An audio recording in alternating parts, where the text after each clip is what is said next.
Es una de las batallas épicas de la Biblia.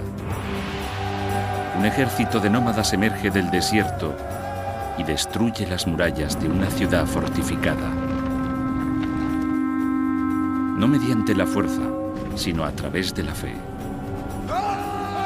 La historia de cómo Josué luchó en la batalla de Jericó con trompetas se encuentra entre las historias más memorables y más controvertidas.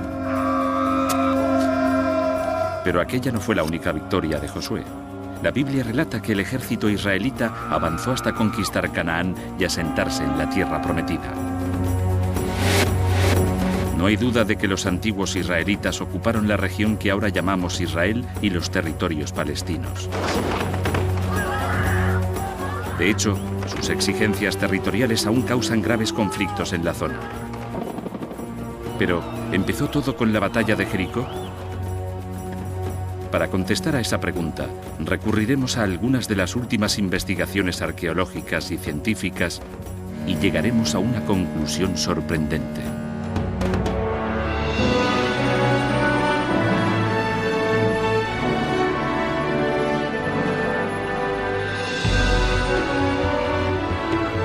Misterios de la Biblia. Las murallas de Jericó.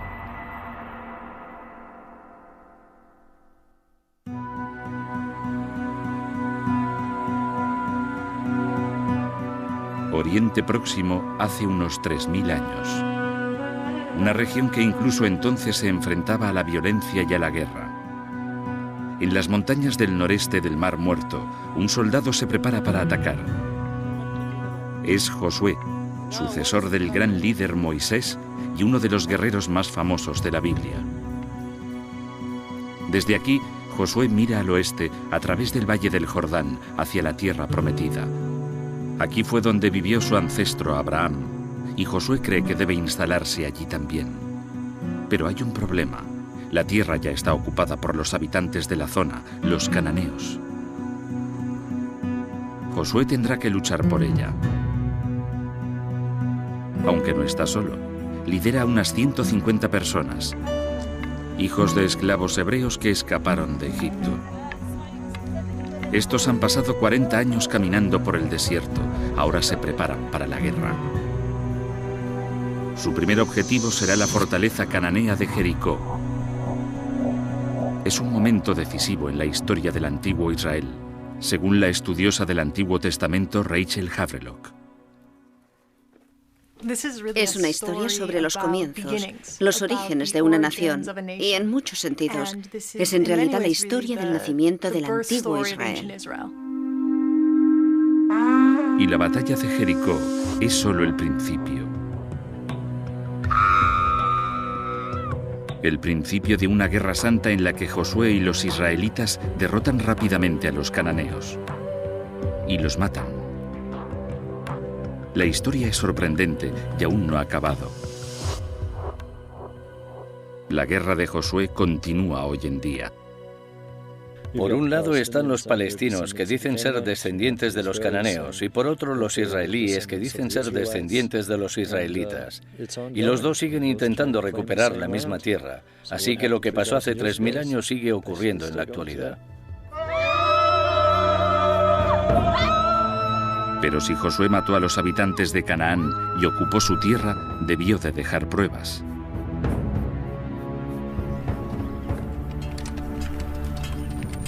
En realidad, sorprendentemente, hay pocas. No se han encontrado pruebas arqueológicas que confirmen la existencia de Josué. Solo tenemos la Biblia y el libro que lleva el nombre de Josué, pero se escribió alrededor del año 500 a.C. Más o menos 1000 años después de que Josué llevara a cabo aquella conquista. A pesar de aquello, muy pocos estudiosos afirman que la historia sea una invención. Muchos creen que podría estar basada en hechos reales. Como en la mayoría de estas historias, hay un poco de verdad en el fondo, sobre la que se construye todo lo demás. Saber qué hay de verdad detrás de la conquista de Canaán por Josué se ha convertido en uno de los mayores misterios de la historia antigua. Y la búsqueda de la respuesta es una historia de detectives de proporciones épicas. Ha intrigado a los estudiosos durante décadas. y ha traído a muchos de ellos hasta aquí, el enclave donde tuvo lugar la primera batalla de Josué.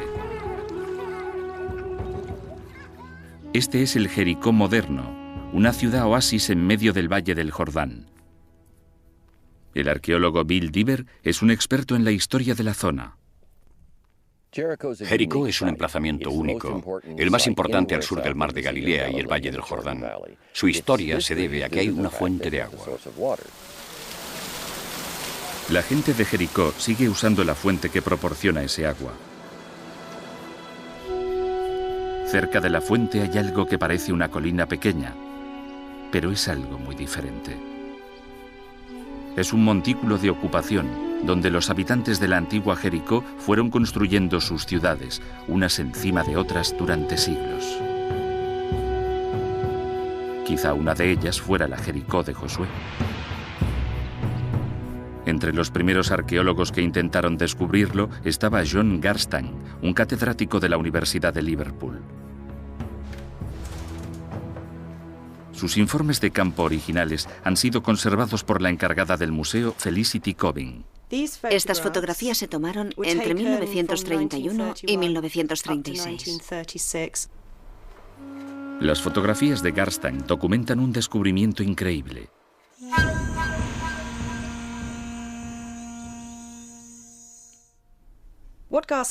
Lo que descubrió Garstang, que según él creía estaba directamente relacionado con la historia bíblica de la conquista de Jericó por Josué, fueron dos fuertes muros defensivos paralelos en la cima de la colina de Jericó.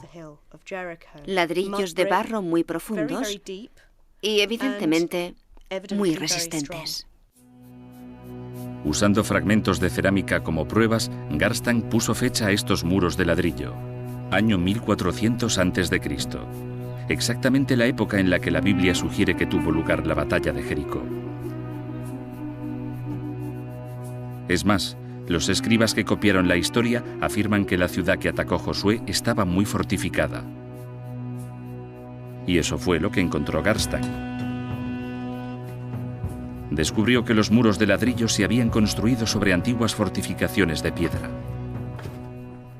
Aquí se ve algo típico de un sistema de fortificación de mediados de la Edad del Bronce. Un muro de contención que ayudaba a sostener los lados del montículo. El muro tenía al menos 4,5 metros de altura.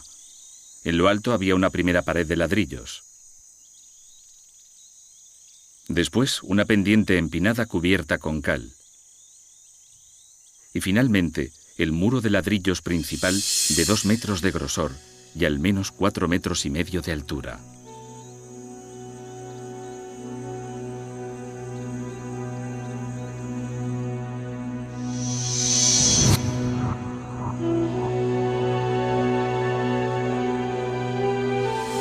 Para un ejército invasor, el antiguo Jericó debía de ser una visión desalentadora, amenazante, elevada 15 metros sobre el valle. Parece que Garstang había descubierto aquí la ciudad que se describía en la Biblia. Garstang descubrió o pensó que había descubierto las auténticas murallas que había derribado Josué, y aquello era lo que daba titulares. Las pruebas arqueológicas sugieren que la historia no es solo un mito. Pero eso no es todo. En la Biblia también hay pistas. El libro de Josué contiene el relato creíble de una antigua batalla, según el arqueólogo e historiador militar Eric Klein.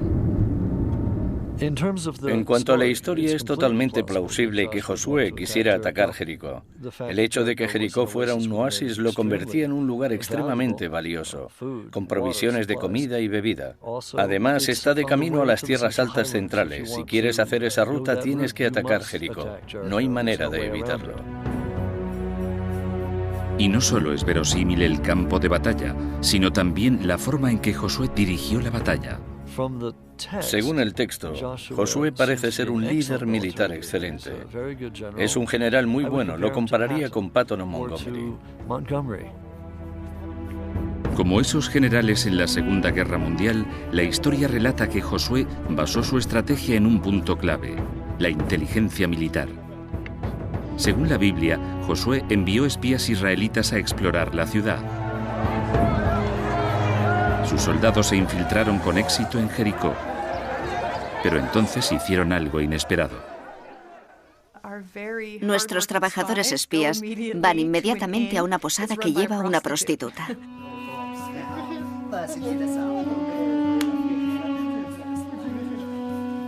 Puede que eso no sea tan extraño.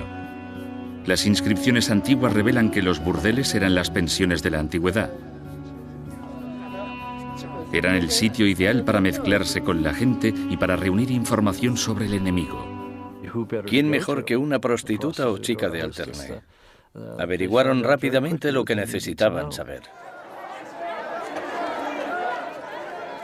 Hasta entonces, las acciones de los israelitas parecían plausibles.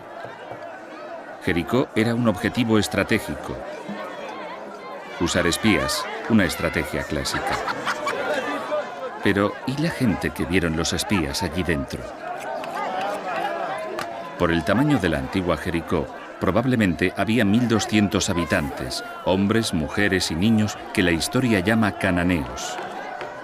Nuevamente, la historia de la Biblia concuerda con los descubrimientos arqueológicos. Buscando en las afueras de Jericó, los excavadores encontraron algo extraordinario.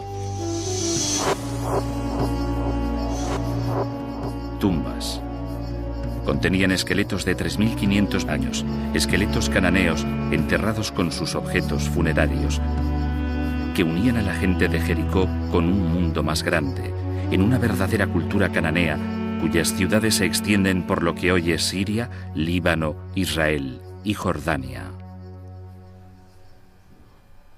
Pero según el arqueólogo Jonathan Tapp, se saben más cosas de los cananeos históricos de lo que dice la Biblia. Creo que mucha gente que se guía por la imagen bíblica ve a los cananeos como gente malvada. No lo eran. Eran gente muy urbana y sofisticada. Y lo sabemos por las joyas, el metal e incluso las ollas y sartenes de la vida diaria, que por lo general eran muy refinadas. Les gustaban las cosas buenas de la vida.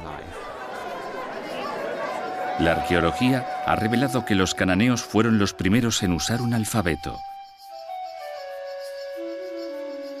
Un sistema de 40 letras que reemplazó el viejo lenguaje de signos llamado cuneiforme. Y eso condujo a la escritura que usamos hoy. Los cananeos eran grandes comerciantes. Estaban influidos por otras civilizaciones tan lejanas como Grecia y Egipto. Algunas de las joyas son hermosísimas. Esta es interesante porque tiene forma de capullo de loto, lo que muestra una gran influencia egipcia. La historia omite estos detalles positivos. No es sorprendente. En la Biblia, los cananeos son los grandes enemigos de los israelitas. Los espías de Josué debieron de tener muchas cosas sobre las que informar. Pero como en muchas operaciones militares, su misión era arriesgada. La Biblia relata cómo el gobernador de Jericó se enteró de que la prostituta llamada Rahab cobijaba a los espías. El dirigente de Jericó intentaría encontrar a esos espías estuviesen donde estuviesen. ¿Por qué sabe o cree que están en casa de Rahab? Supongo que tenía su propio servicio de inteligencia. Según la historia, Rahab se enfrentaba a una difícil elección: entregar a los espías para que fueran torturados y asesinados o convertirse en una traidora y protegerles.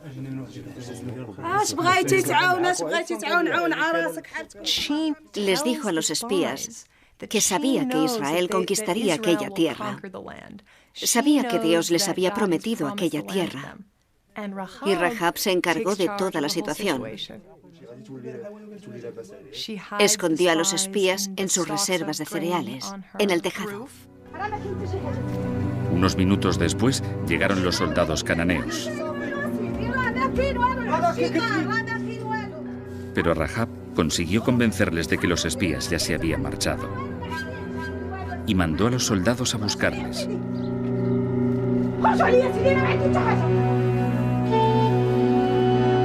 Antes de ayudarles a escapar, Rahab les hizo prometer que la protegerían a ella y a su familia durante la batalla. Los espías accedieron y volvieron al campamento israelita. Hasta ese momento, la arqueología y la estrategia militar encajan muy bien con el relato de la batalla de la Biblia.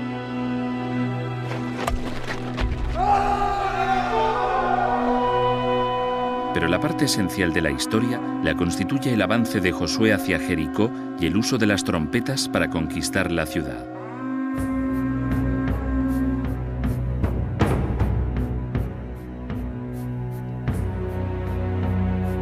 Según la Biblia, la primera táctica de Josué fue cruzar el río Jordán y establecer un puesto defensivo en Cisjordania, a menos de 2 kilómetros de su objetivo.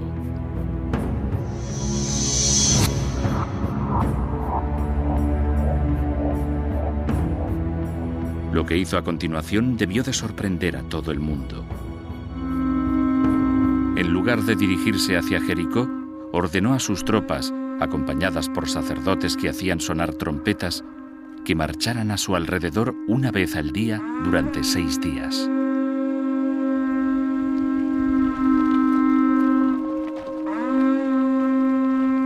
Es una táctica extraña.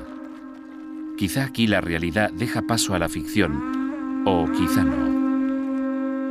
La historia narra cómo otros ejércitos usaron la misma estrategia. Sabemos que los romanos en algunas ocasiones se dirigían hacia la ciudad y después se alejaban de ella. Se acercaban y se alejaban, iban y venían para calmar a los habitantes y que tuvieran una falsa sensación de seguridad en la que no sabían qué iba a pasar. Marchar alrededor de Jericó podía tener sentido, pero el propósito de los instrumentos de acompañamiento sigue siendo un misterio. Salvo que haya una pista aquí, en esta sinagoga.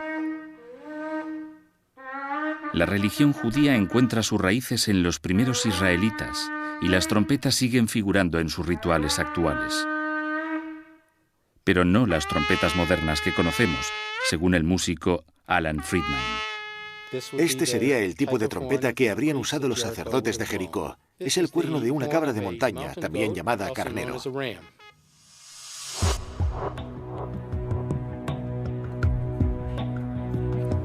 La trompeta de cuerno de carnero guarda especial interés para el especialista de sonido David Lubman. Es un experto en el papel del sonido en las religiones antiguas y está especialmente interesado en la historia de Josué. Hoy trabaja con Friedman en la dirección de un análisis de audio de la trompeta, con la esperanza de que arroje algo de luz sobre su papel en la batalla.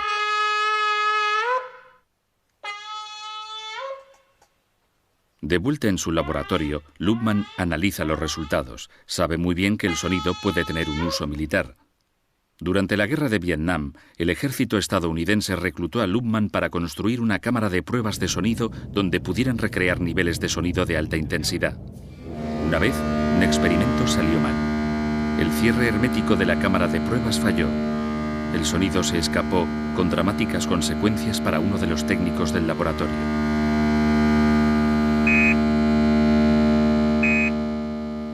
Uno de los técnicos, perfectamente sano y estable, al oír el sonido huyó, escapó aterrorizado y no volvió hasta muchas horas después. No quisimos decirle nada, pero de esa magnitud era el poder del sonido para asustar y sobrecoger a la gente. Quizá el sonido de la trompeta también tuviera un efecto psicológico. Es bastante intenso. Tenemos unos 93 o 94 decibelios de intensidad sonora a unos 3 metros de un cuerno. Si tuviésemos 7 cuernos, serían 93 más 8 decibelios y medio más fuerte. Es el nivel que se escucha en un concierto de rock. Podría ser que Josué hubiese usado la trompeta no como instrumento musical, sino como arma. Creo que el sonido juega un papel importante en el libro de Josué para crear una sensación de sorpresa y sobrecogimiento. Pero de acuerdo con la Biblia, Josué no solo se valió de las trompetas para crear sorpresa y sobrecogimiento. Un asedio así podía continuar durante años. Pero apenas una semana después del ataque de Josué, la batalla llegó a su punto álgido. El 7º día, los israelitas rodearon la ciudad, no una, sino 7 veces. Entonces los 40.000 soldados emitieron un ensordecedor grito de guerra. Pensemos en ello como alguien de dentro de Jericó. Llevamos una semana observando a esa gente y de repente empiezan a chillar. Gritan en el momento en el que tenemos que decirle a nuestra gente, cuidado, aquí vienen. No podemos oírnos ni decir nada. Los israelitas, por otra parte, sabían exactamente lo que estaban haciendo y no necesitaban hablar. Así que el escándalo debió de ser atronado. Es en este punto donde la Biblia hace su afirmación más espectacular.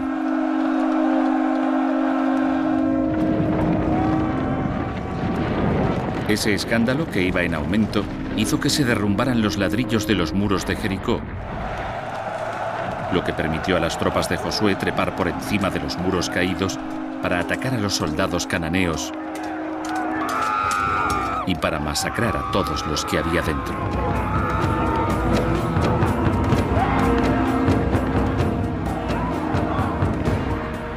Aparte de Rahab y su familia, mataron a todos los habitantes de Jericó.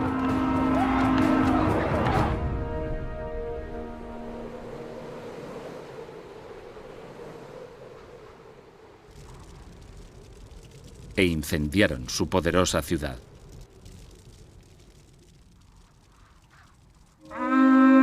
Pero aunque el sonido podría haber aterrorizado y confundido a los habitantes de Jericó, no pudo haber demolido sus murallas. ¿O sí?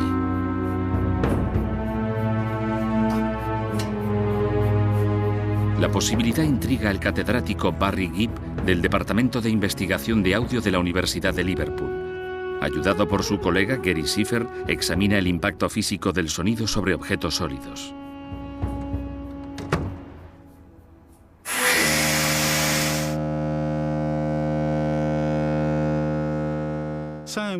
El sonido puede destruir estructuras. Si tomamos como premisa que el sonido es una presión es una fuerza y cualquier fuerza lo suficientemente grande mueve un cuerpo.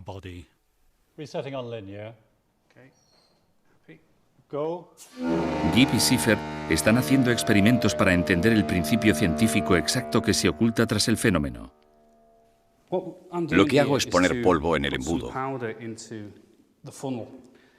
La idea de este sencillo experimento es ver si la energía del sonido puede hacer por sí sola que se mueva el polvo. Para el experimento usan un polvo muy fino, yeso, porque creen que si el sonido puede mover el polvo, también puede afectar a un objeto sólido. El nivel y el tono necesarios son producidos por una trompa gigante situada en la habitación contigua. Los dos científicos están en una sala de control remoto. Empieza el experimento. ¿Lo restauro para el lineal? Sí. ¿Te gusta la toma? Sí. Vale. Cuando la trompa no suena, el polvo descansa sobre el embudo.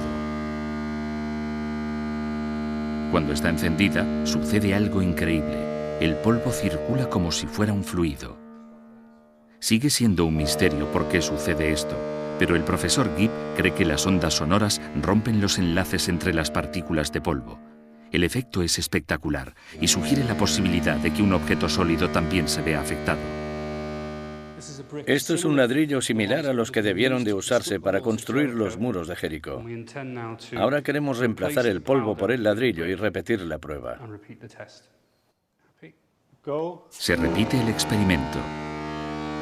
Si el ladrillo se desintegra, podrá explicar lo que hizo que cayesen los muros de Jericó.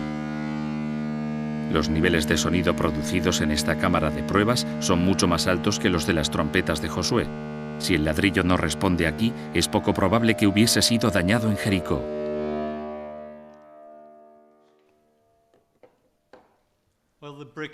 Bien, el ladrillo no ha sufrido alteraciones en este experimento preliminar. Las partículas de la superficie parecen no haberse movido.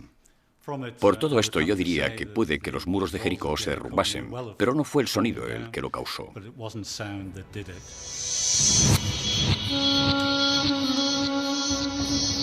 Claro que el hecho de que el ladrillo no se haya visto afectado por estas pruebas no significa que los muros de Jericó no cayeran, ni que la ciudad no se saqueara ni incendiara.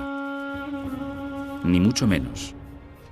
Tal y como revelaron las excavaciones de los años 30 de Garstang, los muros que Garstang pensó que estaban relacionados con la conquista de Josué mostraban claras señales de daños y destrucción, como se puede ver en algunas de sus fotografías. La arqueología también apoya otra de las afirmaciones de la Biblia, que Jericó fue incendiado. Probablemente lo más sensacional que descubrió fue la destrucción total a causa del fuego, de las murallas y puertas de la ciudad, de las tiendas y las residencias, pruebas realmente dramáticas de aquella destrucción. Ahora está claro que el sonido de las trompetas por sí solo no podría haber causado tal devastación.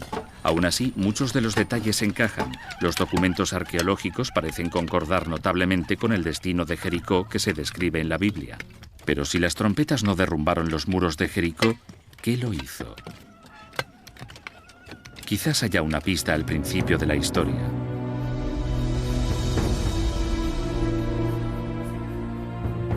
Según la Biblia, cuando los sacerdotes israelitas que dirigían el ejército de Josué llegaron al río Jordán, ocurrió algo increíble.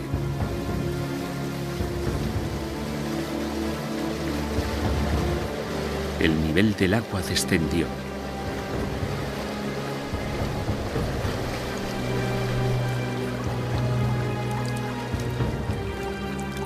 Los sacerdotes se abrieron paso a través de un camino sin agua.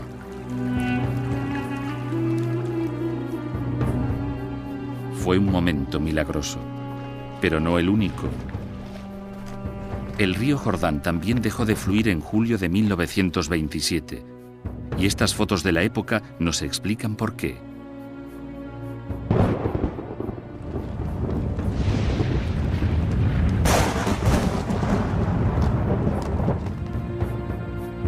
El Valle del Jordán sufrió un terremoto que causó corrimientos de tierra que formaron un dique en el río durante 2 días, al igual que sugiere la historia.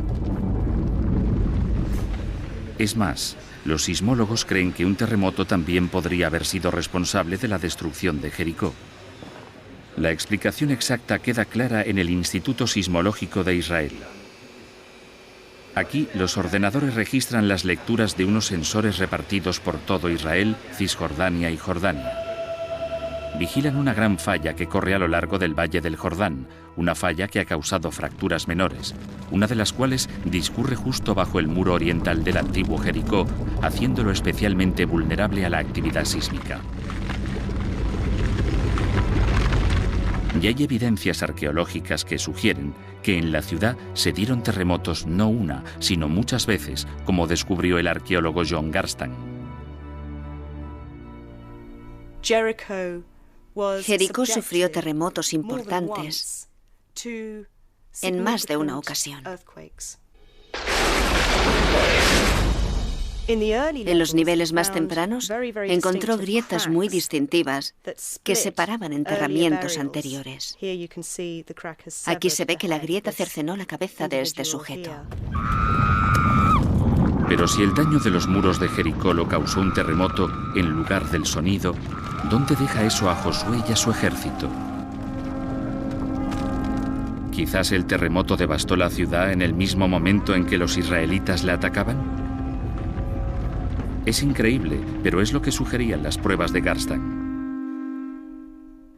Garstan encontró pruebas de daños causados en los muros por un terremoto que él asociaba con la conquista de Josué. Pruebas muy claras de daños causados por un terremoto. Pilas de ladrillos, reparaciones y un desorden general de los elementos de construcción. Los descubrimientos de Garstan parecen confirmar casi todos los detalles del relato bíblico. Parece que Josué conquistó Canaán tal y como dice la historia. Pero hay un problema. En los años 50, otra arqueóloga británica siguió a Garstan hasta Jericó, y fue entonces cuando empezaron los problemas. Dicha arqueóloga era la renombrada experta Kathleen Kenyon. Se interesó por Jericó cuando John Garstan le pidió que examinara sus descubrimientos. En 1952, Kenyon inició su propia excavación épica. Kathleen Kenyon pudo examinar al detalle las fases tan complejas de la ocupación de Jericó. Pudo ver muchas cosas que se le habían escapado a Garstang. Lo que Garstang había pasado por alto eran pruebas importantísimas que contradecían su fecha de la destrucción de Jericó. En lugar de caer en el año 1400 a.C., como creía Garstang, Kenyon concluyó que los muros se habían derrumbado 150 años antes, en el año 1550 a.C. Si ella tenía razón, Jericó ya estaba en ruinas mucho antes de que Josué pudiera salir de Egipto. Un terremoto pudo destrozar sus muros, pero no coincidía con el ataque de Josué, como Garstang había pensado. Y ese no es el único problema al que se enfrenta la versión tradicional de la heroica conquista de Josué. Si los israelitas hubieran llegado a Jericó en el año 1400 a.C., las excavaciones de Kenyon se habrían encontrado con una ciudad muy diferente a la descrita en la Biblia. Las defensas habían caído en desuso. Estaba totalmente indefensa. Había muy poca población. Para ser sincero, no habría sido una gran conquista. Pero si la batalla de Jericó era innecesaria, hay que preguntarse por qué la llegada de los israelitas se describe como una conquista. La Biblia dice que la invasión de Josué no se limitó solo a Jericó. Destruyó también otras ciudades. Los expertos que excavaron esos lugares al final se encontraron con problemas similares. La arqueología muestra que la mayoría de lugares que se supone que fueron conquistados por los israelitas ni siquiera estaban habitados en aquella época, y los lugares en los que hemos encontrado indicios de destrucción no son los mencionados en el texto bíblico. Parece que la arqueología ya no apoya la historia de Josué. Y cualquier duda que hubiera podido quedar se desvaneció cuando los historiadores se dieron cuenta de que ningún ejército israelita, por poderoso que fuera, podría haberse deshecho de los cananeos. En el año 1400 a.C., las fuerzas egipcias habían convertido Canaán en parte de su poderoso imperio dorado. Los egipcios no iban a permitir que Josué invadiera su territorio. Es inconcebible que el antiguo Israel se estuviera desarrollando en el momento en que el imperio egipcio estaba en pleno apogeo. No tiene ningún sentido. De hecho, casi todas las pruebas desenterradas desde los años 50 han revelado una gran discrepancia entre la historia y la Biblia. Jericó era un pueblo, no una ciudad amurallada. No hay más señales claras de las batallas de Josué. Y Canaán era una colonia egipcia. Histórica y arqueológicamente apenas hay pruebas de destrucción, y desde luego no las hay en el siglo XV a.C., cuando, según la cronología bíblica, tuvo lugar dicha destrucción. Creo que podemos decir con seguridad que casi ningún arqueólogo o estudioso bíblico actual cree literalmente la historia de Josué y la caída de Jericó. La milagrosa batalla de Josué parece ser un mito, después de todo. Pero eso da pie a una nueva y emocionante pregunta. Si los israelitas no invadieron Canaán, ¿cómo llegaron allí? Para contestar a esta pregunta, necesitamos un punto de referencia, la primera fecha que con seguridad evidencia que los israelitas se encontraban en Canaán. Solo así podemos reconstruir lo que realmente ocurrió. Ese punto de referencia nos lo proporciona un interesante descubrimiento hecho en Egipto. Esta es la estela de Merentá, el documento de una campaña militar egipcia en Canaán dirigida por Merentá, hijo del faraón Ramsés II. La estela de Merentá, también conocida como la estela de Israel, es la primera mención de Israel fuera de la Biblia. Creemos que data más o menos del año 1207 a.C. Si los israelitas vivían en Canaán en el año 1207 a.C., la conquista de Josué, de haber tenido lugar, debió de haber empezado algún tiempo antes. La pregunta es, ¿cuándo? No hemos encontrado pruebas de una conquista en el año 1400 a.C., la fecha tradicional. Sin embargo, hay pruebas significativas unos 150 años después. Si avanzamos un siglo y medio, más o menos, llegamos a un muy buen momento en la historia, durante el cual es mucho más factible y las pruebas arqueológicas pueden apoyarlo más. Las pruebas arqueológicas de alrededor del año 1250 a.C. son sorprendentes. Revelan un mundo cananeo que se vino abajo, a menudo en medio de fuego y destrucción. Al principio, los descubrimientos apoyaban la idea de que la conquista de Canaán había tenido lugar tal y como narra la historia, pero en una fecha diferente. Esas esperanzas pronto se desvanecieron cuando otras excavaciones en el resto del Mediterráneo oriental revelaron algo completamente inesperado.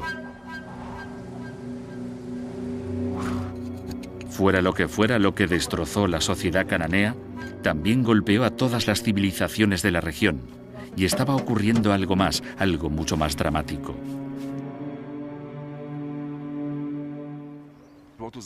Lo que sucedía en realidad era una de las mayores revoluciones en la historia del mundo.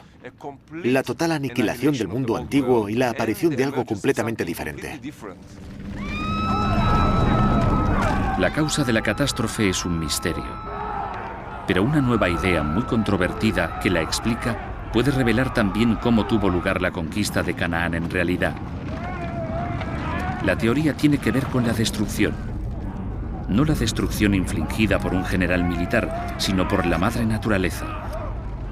La idea también tiene que ver con terremotos.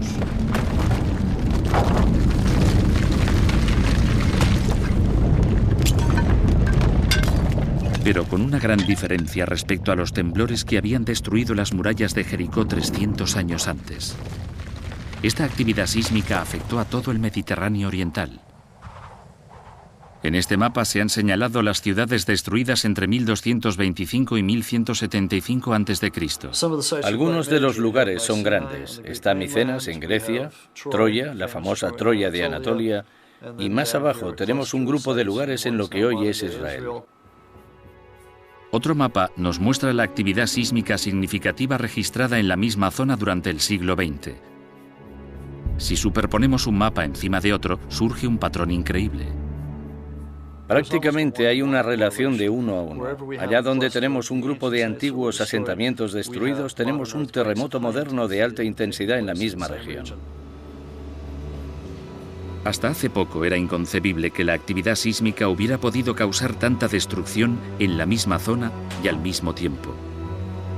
Pero ahora puede explicarse a través de un fenómeno sísmico llamado tormenta de terremotos. Durante el último siglo, los estudiosos que observaron la actividad sísmica en Turquía se dieron cuenta de que los terremotos avanzaban por la falla de Anatolia Norte. Solo durante los últimos 4 años, los temblores han causado 18.000 muertes y han dejado sin hogar a innumerables personas. Parece que si no hay un terremoto grande que libere toda la tensión de la falla inmediatamente, a veces hay un terremoto más pequeño que libera la tensión en una parte de la falla y pone presión en el siguiente segmento, que al final se deshará de ella, y así hay un alivio de la tensión a lo largo de la falla.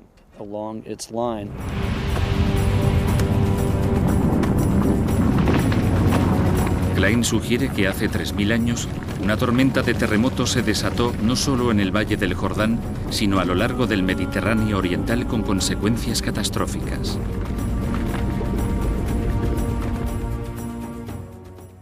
Creo que las rutas comerciales se cortaron. Al final iba a llegar una rebelión interna cuando la gente tuviera hambre y se acabaría con una caída del sistema en la que todo fracasaría. Y fue la catastrófica caída del viejo orden mundial, incluida la civilización cananea, lo que explicaría cómo se asentaron en Canaán los primeros israelitas.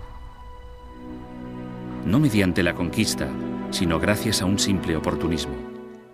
Era una época en la que podían aparecer nuevos grupos, establecerse tanto ellos como los israelitas, y aquella gente a la que llamamos israelitas o protoisraelitas se aprovechó de la agitación para entrar en zonas que no estaban densamente pobladas.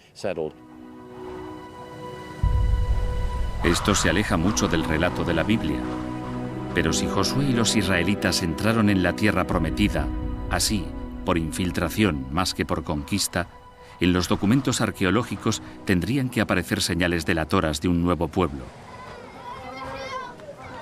Al principio no había tales pruebas.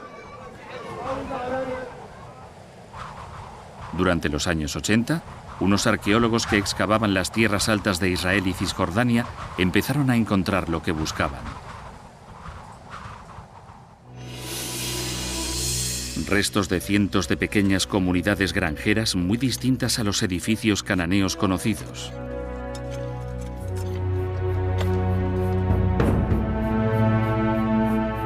Entre los arqueólogos que las descubrieron se encontraba Israel Finkelstein.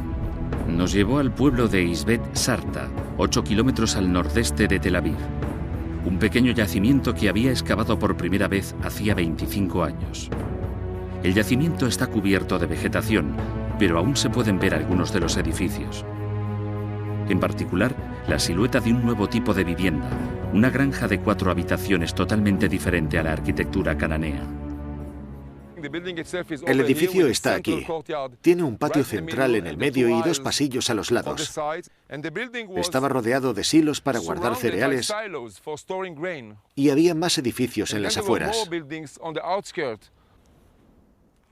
Las pruebas que sugieren la idea de que los nuevos habitantes eran israelitas y no cananeos se encuentran en su dieta. Durante el período que los arqueólogos llaman la primera edad del hierro, no había rastros de huesos de unos animales comunes en Canaán, pero prohibidos en la Torá, los cerdos.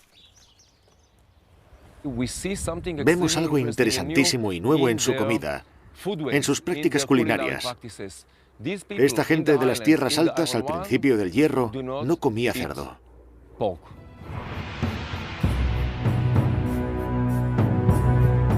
Esta idea de un asentamiento pacífico en Canaán ha sustituido la creencia de que los israelitas llegaron a Canaán tras una conquista militar. Pero como consecuencia de esta conclusión, los arqueólogos empezaron a ponderar una situación nueva y aún más notable. ¿Y si en realidad los antiguos israelitas no hubiesen llegado nunca a Canaán? ¿Y si siempre hubiesen vivido allí? Excavaciones posteriores en 4 habitaciones de las granjas sugieren que esta posibilidad es plausible. Existen diferencias entre esta nueva cultura y la de los cananeos. Pero también hay similitudes sorprendentes.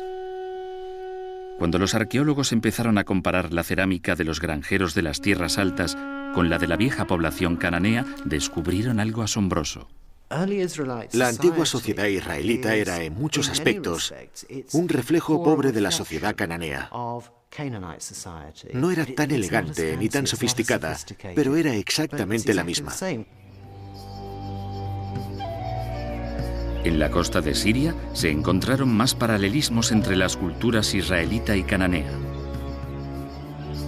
Los arqueólogos que excavaban aquí, en Ugarit, descubrieron un archivo de tablas de arcilla que revelaba detalles de la religión cananea. Hay una tabla que narra la historia de un rey cananeo llamado Keret y de sus conquistas militares. Uno de sus métodos para hacerse con una ciudad fue caminar a su alrededor y hacer sonar sus trompetas. Y sorpresa, las paredes se vinieron abajo. Todos estos paralelismos apuntan a una nueva teoría radical que dice que los cananeos y los israelitas no solo eran similares, eran idénticos. Es una idea controvertida, pero parece apoyada por los descubrimientos de las pruebas genéticas.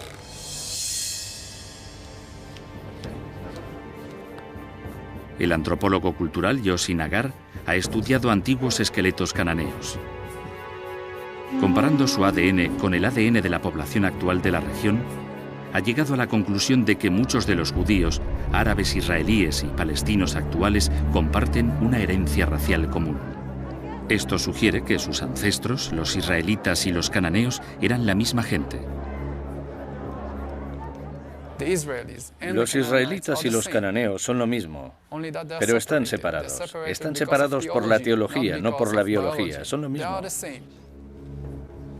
Si esta controvertida teoría gana aceptación, la historia que hay detrás de Josué y su conquista tendrá que revisarse completamente.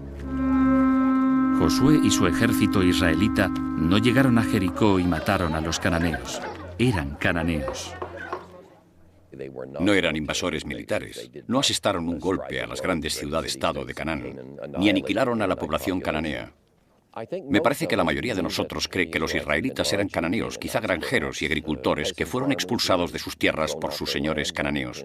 Eran gente que escapaba de las ciudades-estado cananeas que se derrumbaban, huían del servicio militar, de los impuestos, y encontraron un punto de apoyo en algún lugar de la frontera de las tierras altas escasamente ocupadas. Si esto fue lo que pasó, el origen del antiguo Israel no es lo que se describe en la Biblia. No hubo batallas milagrosas, no hubo conquistas militares, no hubo infiltración masiva. Solo un grupo de campesinos y nómadas cananeos que se asentaron en las colinas de lo que más tarde llamarían su tierra prometida. Pero si la historia de Josué y la batalla de Jericó son, en el fondo, producto de la imaginación de unos escribas judíos, ¿cómo supieron tantos detalles geográficos, militares e históricos? Una explicación podría ser que la llegada a Canaán fuera la experiencia no de todos los israelitas, sino de un reducido grupo de hebreos. A mi juicio, las historias las explicó un pequeño grupo que había cruzado el desierto. Entró en Canaán de un modo u otro y tuvo problemas con los cananeos. Y al escribir su historia siglos más tarde, la explicaron como si fuera la de todos los israelitas, pero en realidad, la mayoría de los israelitas nunca había estado en Egipto. Al escribir esta historia, sus autores la adornaron con otros elementos. Mitos cananeos como Keret, recuerdos dramáticos de muertes y destrucciones catastróficas y un conocimiento muy detallado del antiguo Jericó. Yo supongo que se inspirarían en varias tradiciones diferentes que tienen elementos en común. Las unieron. Se sabe que Jericó era un lugar de mucha actividad sísmica, así que los muros solían caerse. También pudo haber existido un personaje histórico, y podemos llamarlo Josué, o tendríamos que inventarnos a alguien con el mismo nombre. Si combinamos estos ingredientes, tenemos la historia de Josué y la captura de Jericó. Aquí, al fin, empezamos a percibir qué hay de verdad tras la historia de Josué y la batalla de Jericó. No es una historia real, sino muchas, entretejidas para dar un mensaje, no sobre la historia, sino sobre la libertad y la fe. Si miramos la historia con lupa e intentamos demostrar que todo lo que dice es históricamente cierto, creo que perdemos la perspectiva de lo que los autores bíblicos querían expresar, que era la liberación. La liberación de un pueblo que no esperaba nada, pero que, con el tiempo, se convirtió en una nación poderosa. Y creo que la historia aún puede leerse así, metafóricamente, una historia sobre una nueva tierra, un nuevo comienzo, una nueva manera de ver el destino humano. Quizá este sea el legado y la tragedia de la batalla de Josué en Jericó. Que la liberación de un hombre significa la opresión de otro. Que la batalla ficticia se ha convertido en un conflicto real y terrible. 2500 años después de que los escritores la describieran, el derramamiento de sangre aún no ha terminado.